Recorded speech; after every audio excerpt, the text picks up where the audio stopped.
Hello students, so today we are learning on the water purification. So first of all આપણે એ જાણવું પડે કે water purification છે શું. ઓકે, તો water purification is a process of removing undesirable chemicals, biological contaminants, suspended solid, gases from the contaminated water.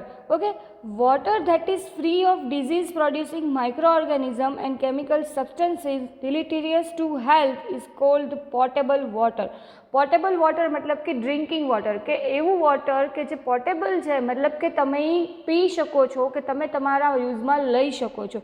એટલે કે જે પોટેબલ વોટર હશે એમાં કોઈ કેમિકલ્સ નહીં હોય, કોઈ બાયોલોજિકલ કન્ટામિનન્ટ્સ નહીં હોય, કે કોઈ સસ્પેન્ડેડ સોલિડ્સ કે ગેસીસ છે એ નહીં હોય, જેથી વોટર છે એ કન્ટામિનેટેડ નહીં હોય.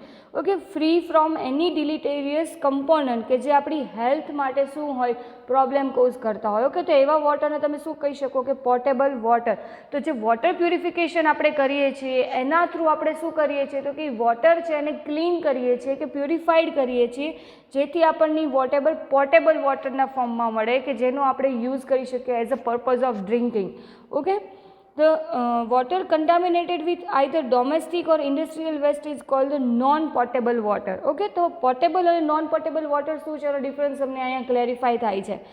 Water purification method that provide the safe drinking water, કે આપણે જે મેથડ્સ છે એનો યુઝ કરીએ છીએ એનાથી આપણને શું પ્રોવાઈડ થાય છે તો કે ભાઈ સેફ ડ્રિંકિંગ વોટર, કે જે પોટેબલ વોટર છે એ મળે છે. Okay, water purification apply both to wells or springs serving single families and to water systems serving hundreds to thousands of person. કે ભાઈ જે નેચરલ સોર્સિસ છે, વેલ છે, સ્પ્રિંગ છે, એના ઉપર પણ તમે એપ્લાય કરી શકો છો, એઝ વેલ એઝ કે જે અત્યારે આપણી પાસે અવેલેબલ છે કે જે મ્યુનિસિપલ સિસ્ટમ છે એમાં પણ તમે એપ્લાય કરી શકો છો. The process of purifying water are quite different in this two extreme situation. કઈ એક્સ્ટ્રીમ સિચ્યુએશન જેમ વાત કરીએ એમ કે individual water supplies and second one is the municipal water supply. તો હવે જે ઇન્ડિવિડ્યુઅલ વોટર સપ્લાઈઝ છે એમાં શું શું કન્સિડર કરી શકો ને એની ઉપર તમે કઈ રીતની મેથડ છે એ અપ્લાય કરી શકો એની વાત કરીએ તો કે મેનલી અંડરગ્રાઉન્ડ વોટર્સ, એક્ઝામ્પલ તરીકે wells, springs are provide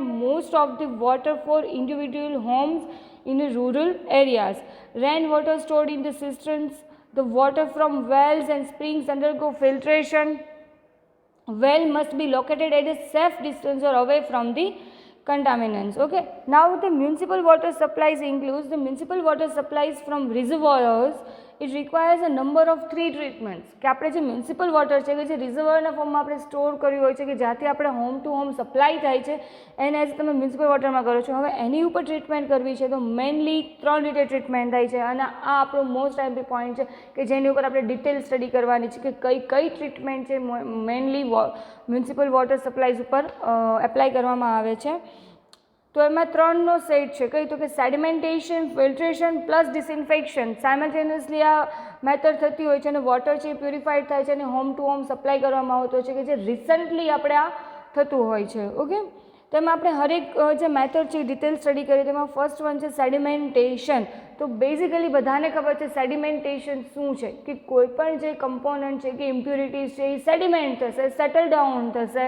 okay, કે જે સોલિડ પાર્ટિકલ્સની બધું હશે શું થશે કે તો સેટલ ડાઉન થશે અને આપણને as a form of pure water એ મળે છે અને એની ઉપર ફર્ધર ટ્રીટમેન્ટ આગળ થતી હોય છે. ઓકે, તો હવે સેડિમેન્ટેશન વિશે આપણે વાત કરીએ તો કે mainly it occurs in a large reservoir in which water remains for a holding period, કે એક સ્પેસિફાઈડ પીરિયડ ઉપર તમે એને હોલ્ડ કરી રાખો છો, કે એને સેટલ જે કમ્પોનન્ટ્સ છે, ઇમ્પ્યુરિટીઝ છે એને ટાઈમ આપો છો એ holding પીરિયડમાં.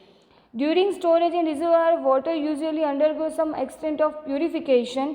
The suspended particles settle down which carry most of the microorganism. કે જે સોલિડ પાર્ટિકલ્સ હશે કે જે સેટલ થવાના છે એની ઉપર માઇક્રોઓર્ગેનિઝમ અટેચ હશે, કેમ કે માઇક્રોઓર્ગેનિઝમને ઓલવેઝ ક્યાંય પણ રહેવા માટે, પ્રેઝન્ટ રહેવા માટે એને એક કેરિયર મોલેક્યુલ જોઈએ, આપણે જેમ આગળ વાત કરેલી છે. ઓકે, તો એઝ અ જે કેરિયર મોલેક્યુલ જે આ સસ્પેન્ડેડ પાર્ટિકલ હશે એનો યુઝ કરતા હોય, બરાબર. જો એ સસ્પેન્ડેડ પાર્ટિકલ હશે જેની જોડે માઇક્રોઓર્ગેનિઝમ અટેચ હશે એ સેટલ ડાઉન થશે અને એ વોટરમાંથી રિમૂવ થશે અને વોટર છે એ પ્યુરિફાઈડ થાય છે. Okay, the rate of purification by sedimentation depends on the kind of suspended metals and the amount of suspended matter. કે હવે આ રીતનું જે પ્યુરિફિકેશન થાય છે વાયા ધી સેડિમેન્ટેશન, તો એનો રેટ કેવો છે, તો એ ડિપેન્ડ કરે છે કે કયા ટાઈપના સસ્પેન્ડેડ મેટર્સ અંદર છે અને કેટલી અમાઉન્ટમાં છે. હવે જો વધારે અમાઉન્ટમાં હશે તો ડેફિનેટલી એને સેડિમેન્ટ થતાં વાર લાગે છે, પ્લસ અમુક મોલિક્યુલ વધારે પડતા સ્મોલ હોય તો એને પણ સેટલ ડાઉન થવામાં કે સેડિમેન્ટ થવામાં વાર લાગે છે. Okay, the rate of sedimentation is enhanced by adding alum, iron salts, colloidal silicates which produce the flocculation which settle down. કે તમારે જો આ એન્હાન્સ કરવો હોય તો તમે આવા કમ્પોનન્ટ્સ એડ કરો તો એના જોડે શું થાય છે તો કે જે આ પાર્ટિકલ્સ હોય એની જોડે એ બાઇન્ડ થાય છે અને આખું એક ફ્લોક્યુલેશન એવી સિસ્ટમ ક્રિએટ કરે છે જેના થ્રુ સેડિમેન્ટેશન છે એનો રેટ છે એ ઇન્ક્રીઝ થતો હોય છે. તો નાવ હાઉ ટુ ઇન્ક્રીઝ ધ સેડિમેન્ટેશન, કઈ રીતના આપણે જે કમ્પોનન્ટ્સ છે એની વાત કરી પણ એ કયો ફ્લોમાં થાય છે કે કઈ મેથડ થ્રુ થાય છે એ આપણે જોવું પડે, બરાબર. તો એમાં મેઇનલી બે મેથડ કવર છે. ફર્સ્ટ વન છે એ કોગ્યુલેશન અને સેકન્ડ વન છે ફ્લોક્યુલેશન. ઓકે, તો કોગ્યુલેશનમાં શું હોય છે એની ડિટેલ વાત કરીએ તો કે it is achieved by coagulates such as alum, ferric chloride, ferric sulfate, aluminium chloride, aluminium sulfate, કે આવા બધા કોગ્યુલન્ટ છે તમે એડ કરો. ઓકે, એના થ્રુ તમે છે એ કોગ્યુલેશન થ્રુ તમે અચીવ કરી શકો છો increase rate of સેડિમેન્ટેશન.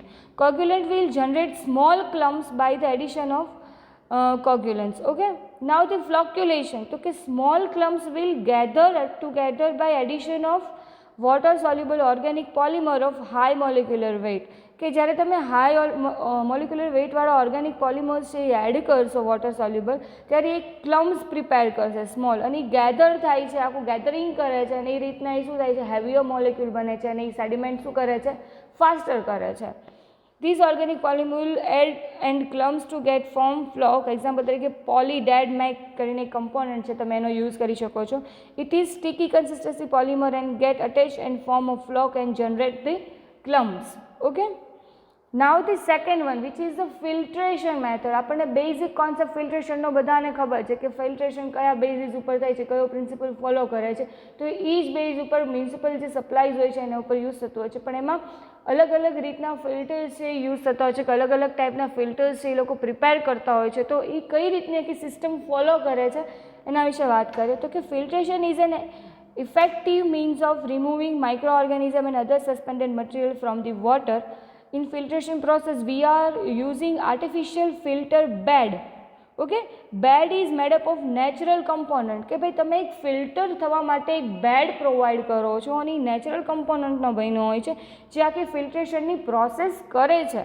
Okay, bacteria from a gelatinous slime layer and get attached to fine sand particles. Now majority fine and sand particles having a positive charge and microorganism in water having a negative charge, so they attract and form a layer known as a scumatous layer. એટલે શું થશે કે જે આપણે particles આપ્યા છે એનો positive charge છે અને ઓર્ગેનિઝમ પાસે કેવું હશે નેગેટિવ ચાર્જ, એટલે બધા અટ્રેક્ટ થઈ જશે અને એક લેયર ફોર્મ કરી દેશે, બરાબર. એ લેયરનું નામ આપણે આપ્યું સ્પેસિફિક અને એ રીતના એ રિમૂવ થતા જાય છે from the water. Now the two type of filters are used to purify the water, તો કે સ્લો સેન્ડ ફિલ્ટર અને રેપિડ સેન્ડ ફિલ્ટર. ઓકે, અને આ શેમાંથી બને છે બને તો કે નેચરલ કમ્પોનન્ટ્સમાંથી જ બને છે અને એક બેડ જેવું પ્રિપેર થતું હોય છે. તો અહીંયા તમે સ્લો સેન્ડ ફિલ્ટર જોઈ શકો છો કે કઈ રીતના આખા જે સેન્ડ હોય, ગ્રેવલ્સ હોય, રોક્સ હોય એનું ફોર્મ કરવામાં આવે છે.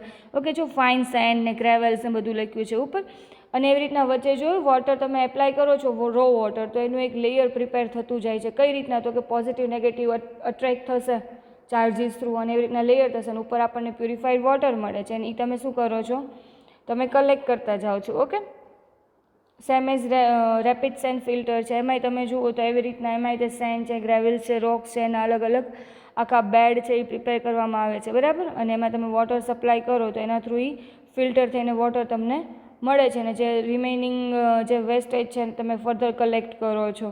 ઓકે, આની આપણે ડિટેલ આગળ જોઈએ. હવે તો કે જે સ્લો સેન્ડ ફિલ્ટર છે અને રેપિડ સેન્ડ ફિલ્ટર છે એમાં ડિફરન્સ શું છે, બંને કઈ રીતના વર્ક કરે છે, બરાબર. મેં તમને બેઝિક ફિગર ઉપરથી સમજાવ્યું પણ ડિટેલ આપણે હવે વાયાથી ડિફરન્સના ફોર્મમાં જોઈએ તો તમને ક્લેરિફાઈ થાય કે ભાઈ બંને વસ્તુમાં ડિફરન્સ શું છે, બંને અલગ અલગ મેથડ શું કામ કીધી, કે સ્લો સેન્ડ શું કામ કીધી, રેપિડ સેન્ડ શું કામ કીધી. ઓકે, તો કે જે હવે સ્લો સેન્ડ છે એની ફિલ્ટર છે એમાં છે એની સાઇઝ કઈ રીતની હોય છે તો કે 0.2 to 0.3 mm, જ્યારે રેપિડમાં 0.4 to 0.7 mm હોય છે. જ્યારે સ્પેસ કેટલી ઓક્યુપાય થાય છે તો કે જે સ્લો સેન્ડ હોય છે એમાં લાર્જ સ્પેસ રિક્વાયર હોય છે, જ્યારે ઓલામાં જે સ્મોલર સેઝ હોય એમાં પણ તમે આખી સિસ્ટમ છે એ ક્રિએટ કરી શકો છો. પછી રેટ ઓફ ફિલ્ટ્રેશન બંનેનો કેવો હોય છે, તો કે ભાઈ આ સ્લો સેન્ડ છે એનો 100 to 1000 જેટલો હોય છે પર અવરમાં લીટર, બરાબર. જ્યારે રેપિડમાં 3000 to 6000 જેટલો, એટલે એને રેપિડ કીધું, આને સ્લો કીધું. કેટલું જ ફિલ્ટ્રેશન કરી શકે છે, એટલી જ અમાઉન્ટમાં વોટર હોય, એટલા જ લીટર અમાઉન્ટમાં વોટર હોય, એનું પર અવર ફિલ્ટ્રેશન થતું હોય છે. હવે ટર્બિડિટી ઓફ વોટર, તો કે mostly clear water bearing some bacteria and other small bacteria and other small organic content can be treated. કે કઈ રીતનું વોટર તમે ટ્રીટ કરી શકો, તો કે આવી રીતનું વોટર છે એ સ્લો સેન્ડમાં થશે. જ્યારે waste water passes through coagulation through pass થયેલું હશે એને તમે રેપિડમાં ટ્રીટ કરી શકો છો. પછી પ્રિલિમિનરી વોટર ટ્રીટમેન્ટ કહ્યું, તો કે પ્લેન સેડિમેન્ટ્સ થ્રુ, જ્યારે ઓલામાં treatment by natural sedimentation plus coagulation and flocculation, એવી રીતની ટ્રીટમેન્ટ થયેલી હોવી જોઈએ. પછી તો કે washing of filter bag by the scraping of sand layer, okay. અને ઓલામાં by back washing with high pressure and compressed air is applied from bottom, કે ભાઈ જ્યારે આખા ફિલ્ટર હશે એની પ્રોસેસ થઈ જશે તો પછી તમારે એને રીયુઝ કરવું છે, તમે એનું વોશિંગ કરશો અને then તમે રીયુઝ કરો છો. તો આમાં આવી રીતની ટ્રીટમેન્ટ તમે એને વોશિંગ આપીને રીયુઝ કરી શકો છો. રિમૂવલ ઓફ બેક્ટેરિયલ કન્ટેન્ટ, તો કે જે સ્લો સેન્ડ છે એમાં 99.99% રિમૂવલ થાય છે, જ્યારે રેપિડમાં 98 to 99% જેટલું રિમૂવલ થતું હોય છે, ઓકે. નાવ કોમન એપ્લિકેશન શું છે બને, તો કે સરફેસ વોટર પ્યુરિફિકેશન કરવું હોય ત્યારે તમે સ્લો સેન્ડનો યુઝ કરી શકો છો, જ્યારે રેપિડનો તો કે વેસ્ટ વોટર પ્યુરિફિકેશન કરવું હોય ત્યારે, ઓકે. નાવ ટેસ્ટ, ઓડર અને કલર, તો કે 100% રિમૂવ થાય છે, કે જે અનપ્યુરિફાઈડ વોટર હશે એમાં કોઈ ટેસ્ટ હોઈ શકે ડ્યુ ટુ કોઈ કેમિકલ્સ, કલર હોઈ શકે, એની કોઈ ઓર્ડર હોઈ શકે. તો જ્યારે સ્લો સેન્ડ છે એમાં 100% રિમૂવલ થાય છે, જ્યારે રેપિડમાં છે ટેસ્ટ, ઓર્ડર કે કલર જેવી ઇમ્પ્યુરિટીઝ છે એ 100% રિમૂવ થાય છે એવા ચાન્સીસ હોતા નથી, okay. Now the third treatment કઈ, તો કે ડિસઇન્ફેક્શન છે, કે તમારે આ બંને રીતના તમે પ્યુરિફાઈડ કરી નાખ્યું, હવે એમાં કોઈ ઓર્ગેનિઝમ છે, કોઈ એવું કેમિકલ કમ્પોનન્ટ છે, તમારે એને ડિસઇન્ફેક્ટ કરવું પડે છે. અધરવાઇઝ તમે એને ડ્રિંકિંગ પર્પઝમાં યુઝ નથી કરી શકતા. તો તમે ડિસઇન્ફેક્ટ કઈ રીતે કરો છો, કે ડિસઇન્ફેક્શનની આખી પ્રોસેસ કઈ રીતે કરો છો વોટરમાં, મ્યુનિસિપલ સપ્લાય છે એમાં કઈ રીતની થતી હોય છે એના વિશે વાત કરીએ. કે સમ bacteria passes through filter bed during filtration, so it is necessary to remove them, so for that disinfection is carried out. કે ભાઈ અમુક છે એવા પાસ થતા હોય છે, અમુક નથી થતા, તો એ જે રિમેઇનિંગ છે એને કિલ કરવા માટે આપણે શું કહીએ છીએ કે ડિસઇન્ફેક્ટ કરીએ છીએ. For disinfection we are using chloride gas which is a strong or active oxidant, okay. It will oxidize the organic matter present in water and residue concentration about the 0.2 to 2 mg free chloride residue. Other method include the ozonation, irradiation with ultraviolet, electronic radiation, gamma rays, heat light. કે હવે અમુક voters છે કે ભાઈ એમાં તમારે further પણ somehow વધારે પ્યુરિફાઈડ વોટર જોયું છે, ડિસ્ટિલ વોટરની વાત કરીએ તો, બરાબર, એમાં ન હોય ઇમ્પ્યુરિટીઝ કોઈ, તો એવાને તમે શું, તો અધર મેથડ કઈ રીતના, તો કે ભાઈ તમે રેડિયેશન થ્રુ, તમે યુવી લાઇટ થ્રુ એને પાસ કરો તો એ શું થાય છે, તો કે free from any kind of micro organism, તમને એવું ફ્રી ફ્રોમ વોટર છે એ મળી જતું હોય છે. તો આવી રીતના પણ તમે ડિસઇન્ફેક્ટ કરી શકો છો. Other purification treatment after 3 step purification, કે ભાઈ મેઇનલી મ્યુનિસિપાલિટીમાં શું થતું હોય છે, તો કે આ 3 વેઝમાં થતી જ હોય છે, પણ અમુક એવા વોટર હોય કે જેને એક્સ્ટ્રા પ્યુરિફિકેશનની પણ જરૂર હોય, તો ફર્ધર તમે આ 3 સ્ટેપ પછી કઈ કઈ ટ્રીટમેન્ટ આપી શકો છો, તો કે removal of minerals that cause the water to be hard, કે અમુક મિનરલ્સ કે અત્યારે તમને ખબર છે કે જે આરઓ સિસ્ટમ ને બધું છે એ શું છે, તો કે અમુક મિનરલ્સને રિમૂવ કરે છે, અમુક મિનરલ્સને એડ કરે છે, તો એવી રીતની પણ તમે ફર્ધર ટ્રીટમેન્ટ આપી શકો છો. PH is adjusted if water is too acidic or too pleasing, કે અમુક વખતે અમુક ટાઈપના આપણે આલ્કલાઇન વોટરને બધા વિશે જાણ્યું છે કે અમુક લોકોને આલ્કલાઇન વોટર પ્રોવાઈડ કરવામાં આવે છે, તો એવા ટાઈમે તમે શું કરો છો, તો કે પીએચ એડજસ્ટ કરતા હોય છો, ઓકે. પછી રિમૂવલ અનડિઝાયરેબલ કલર ઓર ટેસ્ટ, કે પ્યુરિફાઈડ અમુક વોટર હોય તમે જો તેનો અમુક ટેસ્ટ હોય, અમુક કલર હોય, તો એની માટે પણ તમે ફર્ધર અમુક ટ્રીટમેન્ટ આપી શકતા હોય છે, બરાબર. તો આ ટોટલ વાત થઈ કે how you can purify the water.